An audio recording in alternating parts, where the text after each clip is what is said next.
সুপ্রিয় শিক্ষার্থী বন্ধুরা, তোমরা কেমন আছো? আশা করি ভালো আছো। কেডি ম্যাথ নেক্সাসের পক্ষ থেকে তোমাদের সবাইকে স্বাগত। আজ তোমাদের সামনে আসছি ফাংশনের বিষয় নিয়ে। আজ আমি তোমাদের শেখাবো ফাংশন। তো ফাংশন শেখাতে গেলে আমার যেটা প্রথমে জানতে হবে সেটা হচ্ছে ডোমেন, তারপর জানতে হবে রেঞ্জ এবং কোডোমেন। অর্থাৎ এই তিনটি বিষয় সম্পর্কে কিন্তু আমরা যদি বুঝতে পারি তাহলে ফাংশন একেবারে সহজ মনে হবে তোমাদের কাছে। তো এক কথায় যদি আমি ডোমেনের পরিচয়টা দিতে চাই, তাহলে আমরা ডোমেন বলতে এক্স এর মানগুলোকে বুঝি। ডোমেন বলতে আমরা কিসের মান বুঝবো? এক্স এর মান। এবং রেঞ্জ বলতে আমরা এফ অফ এক্স এর মান বুঝি। এবং কোডোমেন হচ্ছে রেঞ্জ যেখান থেকে পাওয়া যায়, অর্থাৎ রেঞ্জ যে সেটের সদস্য তাকে বলা হয় কোডোমেন। রেঞ্জ হচ্ছে যে সেটের সদস্য তাকে বলা হয় কোডোমেন। আচ্ছা, এখন এই বিষয়টা আরও ক্লিয়ার হওয়ার জন্য আমরা একটু উদাহরণের সাহায্য নিই। মনে করো এফ অফ এক্স সমান x plus one whole square একটা ফাংশন তোমাকে দেওয়া হলো, এবং এক্স এর কিছু নিম্ন বর্ণিত মান, যেটা মনে করো -2, -1, 0, 1, 2। তো এর জন্য তোমাকে এই এক্স এর মানের জন্য, অর্থাৎ এটাকে আমরা ডোমেন বলি এবং এটাকে বলি কোডোমেন। তো দেখো এইখানে -2 এর জন্য যদি আমরা এই ফাংশনটা বিবেচনা করি, তাহলে -2 যেহেতু এফ অফ এক্স সমান হচ্ছে এক্স প্লাস ওয়ান তার হোল স্কোয়ার, তাহলে এক্স এর জায়গায় আমি যদি -2 বসাই, তাহলে এইখানে যে এক্সটা আছে সেখানে আমরা -2 বসাবো। -2 প্লাস 1 তার হোল স্কোয়ার। -2 থেকে 1 চলে গেলে -1, -1 এর হোল স্কোয়ার মানে 1। তাহলে দেখো এক্স এর মান -2 বসাইছি, যার ফলে আমরা কি পেয়েছি? 1 পেয়েছি। তো দেখো এখানে -2-র জন্য আমরা কি পেয়েছি? 1 পেয়েছি। আবার যদি এখানে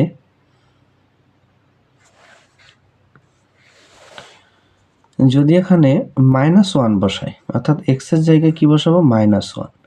তাহলে এক্স এর জায়গায় যদি আমি -1 বসাই, তাহলে আমার এখানে যে মানটা আসতেছে -1 প্লাস 1 তার হোল স্কোয়ার সমান হচ্ছে 0।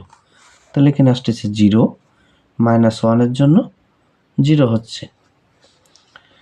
আবার দেখো যদি এখানে 0 বসাই, তাহলে আমার 1 আসে। 0 বসালে কি আসে?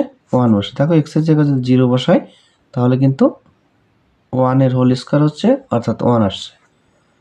আবার যদি 1 বসাই, তাহলে 1 প্লাস 1 2, 2 হোল স্কোয়ার মানে 4 হচ্ছে। এরপর দেখো যদি আমি এখানে 2 বসাই, অর্থাৎ এক্স এর জায়গায় আমি কত বসাবো? 2 বসাবো।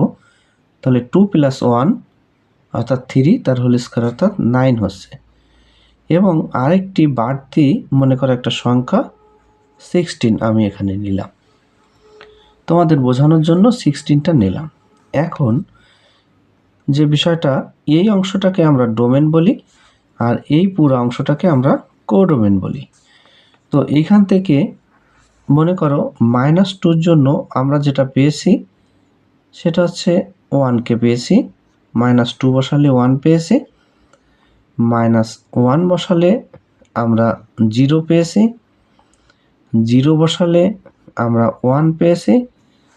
1 বসালে আমরা পেয়েছি 4 এবং 2 বসালে পেয়েছি 9। তো দেখা যাচ্ছে এই ডোমেন, তাহলে আমরা এই চিত্র থেকে যদি মনে করি ডোমেন কি হবে, তাহলে ডোমেন হবে -2, -1, 0, 1 এবং 2। কোডোমেন হবে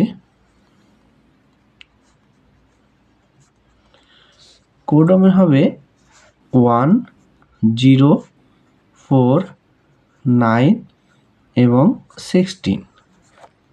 অর্থাৎ এখানে যতগুলো উপাদান থাকবে সবগুলো মিলে কিন্তু কোডোমেন।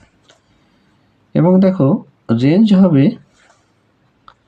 রেঞ্জটা হবে যে মানের জন্য আমরা পেয়েছি সেই মানগুলো হবে, অর্থাৎ 1, 0, 4, 9। এখানে কিন্তু 16 হবে না।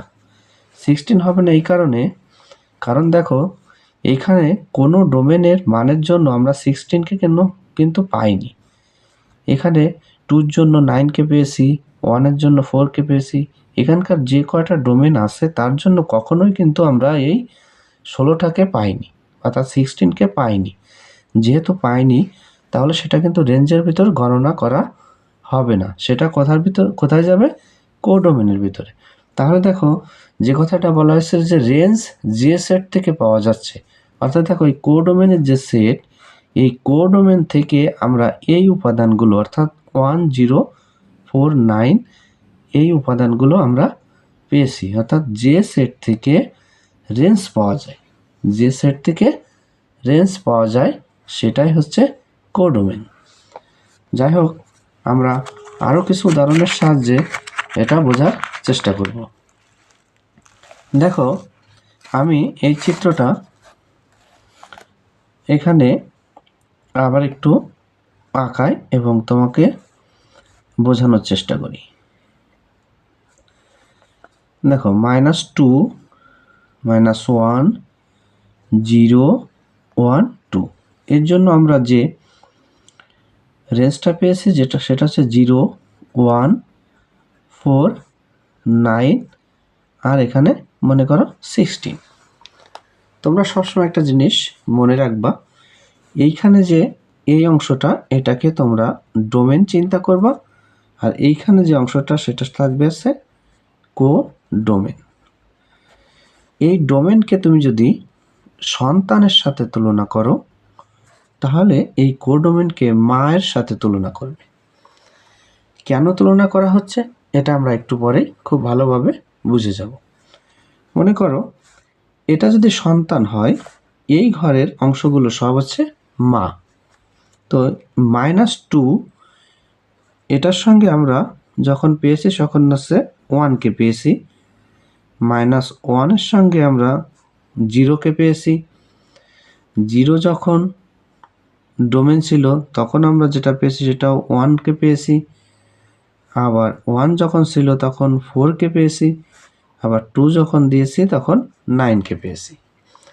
এখন দেখো এইখানকার যদি 2 সন্তান হয় তাহলে এর জন্য মা হচ্ছে কে, 9। 1 যদি হয় তার জন্য মা হচ্ছে 4। তাহলে প্রতিটা মায়ের কিন্তু একটি সন্তান থাকতে পারে, আবার সন্তান নাও থাকতে পারে। দেখো এই যে 1, এই 1-এর কিন্তু দেখো দুটো সন্তান, 0 এবং -2। এর ক্ষেত্রে দেখো 9-এর ক্ষেত্রে একটি সন্তান, 4-এর ক্ষেত্রে একটি সন্তান, কিন্তু 16 এর কিন্তু কোনো সন্তান নেই।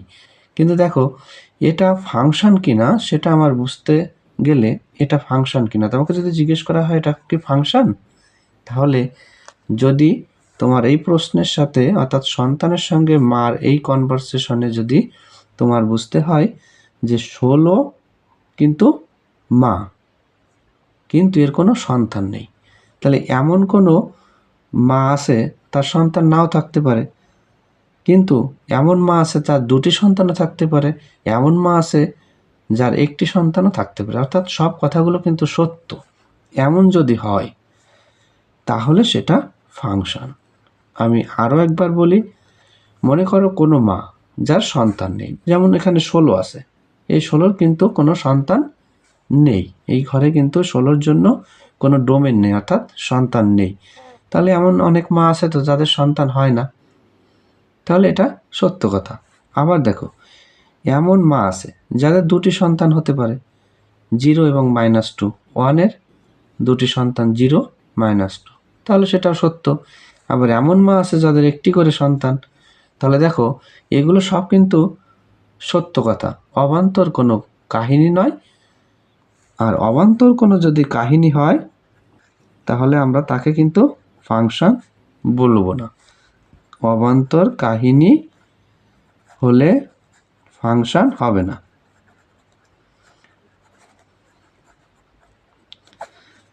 তাহলে দেখো এই চিত্রের ক্ষেত্রে কিন্তু এটা আমরা বলতে পারি এটা একটি ফাংশন।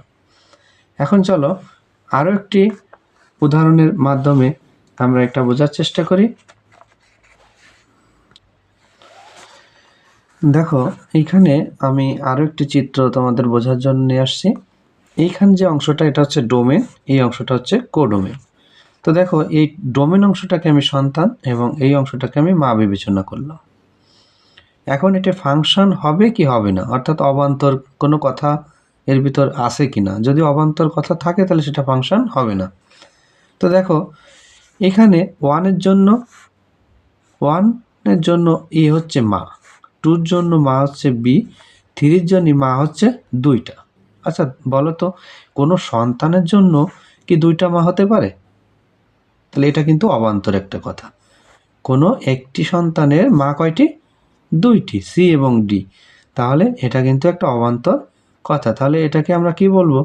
এটা কিন্তু ফাংশন নয়। আমি কিন্তু আগেই বলছি যদি কোনো অবান্তর কথা হয় তাহলে এটা কিন্তু ফাংশন হবে না।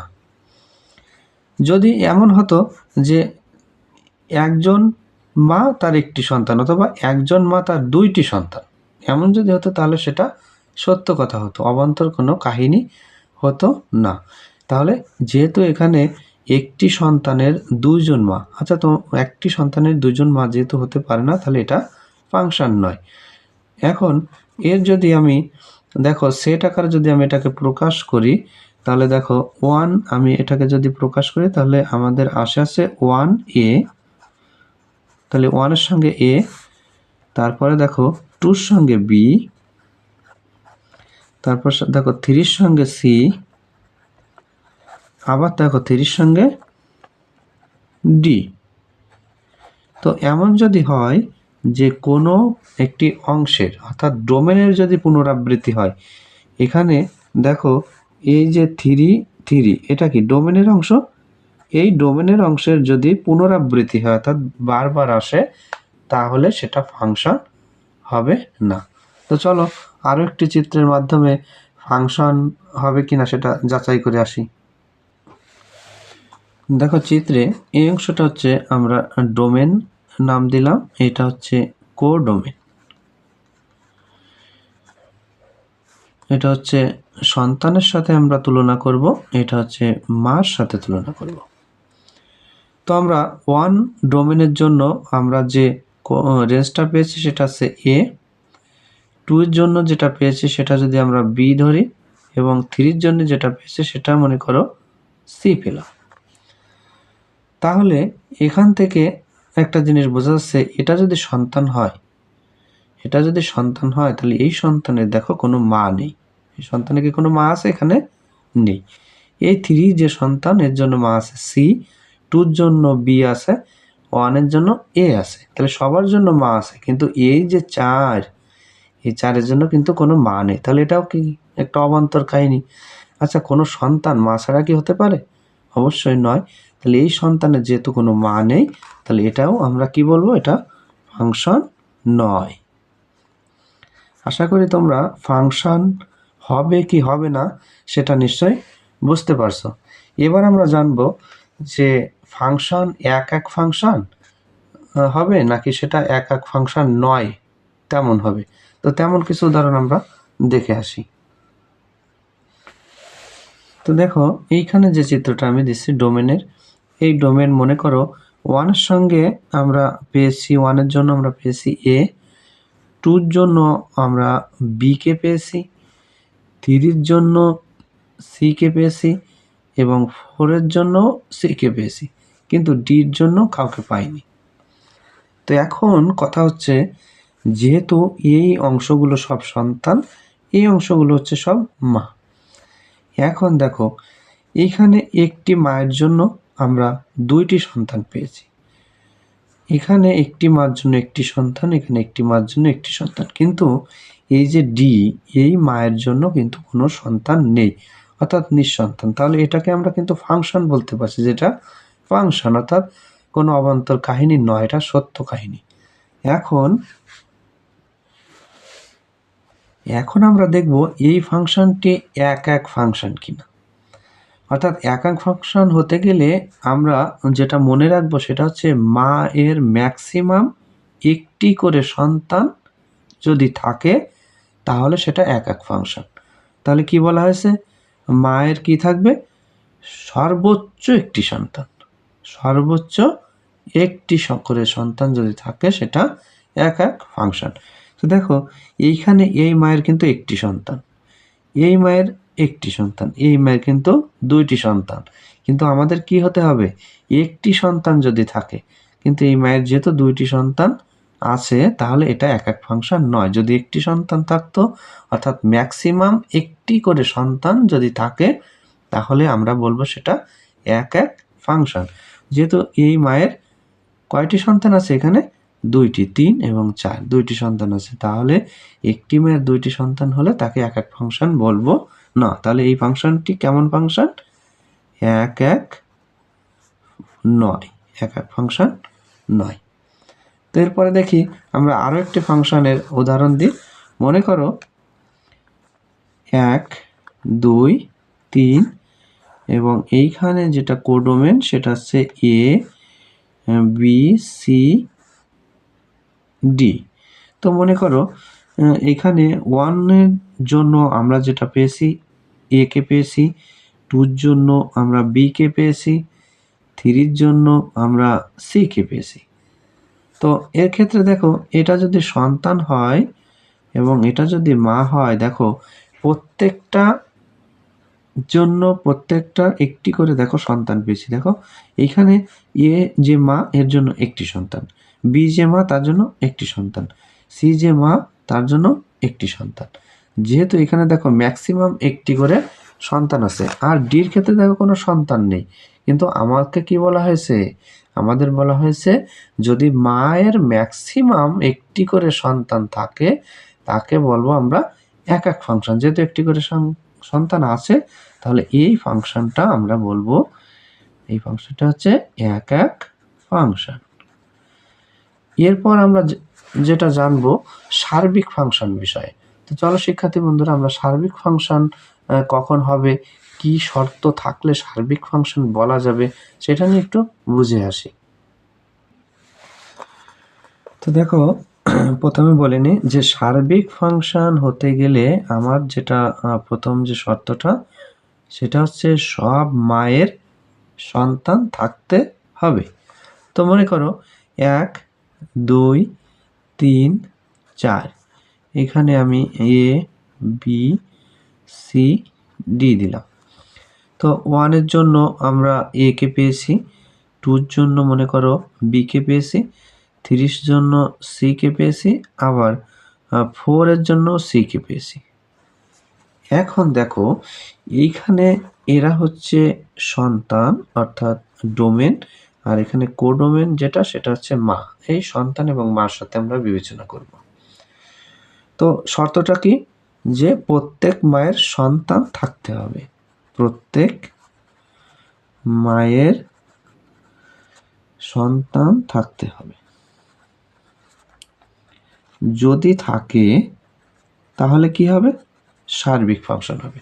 তো দেখো এইখানে এ যে মা তার সন্তান আছে, বি যে মা তার কিন্তু সন্তান আছে, সি এর সন্তান কয়টি, 2টি, কিন্তু ডি যে মা এর কিন্তু কোনো সন্তান নেই। যেহেতু ডি এর কোনো সন্তান নেই, তাহলে এই ফাংশনটা কিন্তু সার্বিক ফাংশন নয়, সার্বিক ফাংশন নয়। সার্বিক ফাংশন হতে গেলে সব মায়ের সন্তান থাকতে হবে। এখানে ডি এর কিন্তু কোনো সন্তান নেই। এখন যেহেতু এটা সার্বিক ফাংশন নয়, তাহলে একক ফাংশন কিনা সেটা দেখতে গেলে দেখো এই মায়ের একটি সন্তান আছে, এই মায়ের একটি সন্তান আছে, কিন্তু এই যে সি, এই সি মায়ের কয়টি সন্তান দেখো 3 এবং 4 দুইটি সন্তান। যেহেতু সি মায়ের দুইটি সন্তান আছে তাহলে এটা কিন্তু একক ফাংশনও নয়, একক ফাংশন নয়।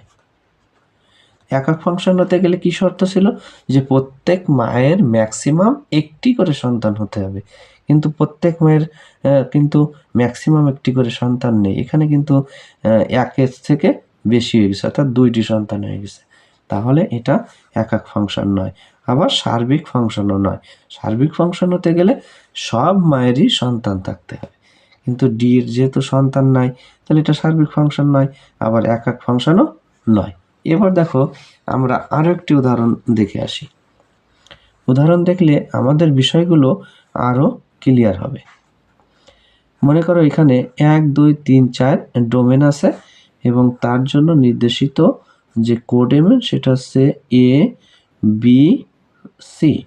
তো আমি মনে করো 1 এর সঙ্গে আমি এ কে নিলাম, 2 এর সঙ্গে আমি বি কে নিলাম, এবং 3 এর জন্য আমি যেটা পেলাম সেটা হচ্ছে সি কে পেলাম, এবং 4 এর জন্য আমরা সি কে পেলাম।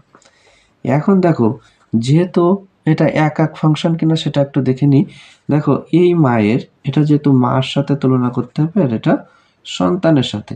দেখো এই সি যে মা, এই মায়ের কিন্তু দুটি সন্তান 3 এবং 4, যেহেতু দুটি সন্তান তাহলে কিন্তু এটা একক ফাংশন নয়, তাহলে আমরা লিখতে পারি এটা একক নয়। এবার সার্বিক কিনা দেখো, যে প্রত্যেক মা, দেখো এ বি সি প্রত্যেক মায়ের কিন্তু সন্তান আছে, তাহলে যেহেতু প্রত্যেক মায়ের এ বি সি প্রত্যেক মায়ের সন্তান আছে, তাহলে আমরা কি বলতে পারবো, এটা সার্বিক ফাংশন। তাহলে এটা একক ফাংশন নয়, কিন্তু কি ফাংশন, সার্বিক ফাংশন। চলো আরো একটি এক্সাম্পল দেখে আসি। মনে করো এইখানে আমাদের যে ডোমেন অংশটা সেটা হচ্ছে 1 2 3 4 আছে, এইখানে যে অংশটা কোডোমেন এ বি এবং সি আছে। তো 1 এর জন্য আমরা এ কে পেয়েছি, 2 এর জন্য আমরা বি কে পেয়েছি, 3 এর জন্য সি কে পেয়েছি, আবার 4 এর জন্য আমরা সি কে পেয়েছি। এখন এই যে অংশটা এটাকে আমরা ডোমেন বলি, এটাকে বলি কোডোমেন। এখন দেখো এই চিত্রে যদি আমি হিসাব করি যে ডোমেন কত হবে, ডোমেন কি হবে, দেখো ডোমেনের মানটা আমরা একটু চিত্র দেখে লিখি, যে 1 2 3 এবং 4। এবার যদি আমরা রেঞ্জ নির্ণয় করি, তাহলে রেঞ্জ আমরা জানি যে এফ অফ এক্স এর মান হচ্ছে রেঞ্জ, তাহলে এর জন্য নিশ্চয়ই এটা পেয়েছি, তাহলে রেঞ্জটা হবে এ বি এবং সি। তাহলে রেঞ্জটা কি হবে, এ বি এবং সি। এখন কোডোমেন কি হবে, কোডোমেনও কিন্তু আমাদের যেটা আসছে সেটা হচ্ছে এ বি সি। এখন দেখো যখন তুমি একটা বিষয় খেয়াল রাখবা যে রেঞ্জ এবং কোডোমেন, অর্থাৎ এইখানকার যে রেঞ্জ এবং কোডোমেন দুটি যদি সমান হয় তাহলে সেটাও কিন্তু সার্বিক ফাংশন। তাহলে আমরা কি বলতে পারি,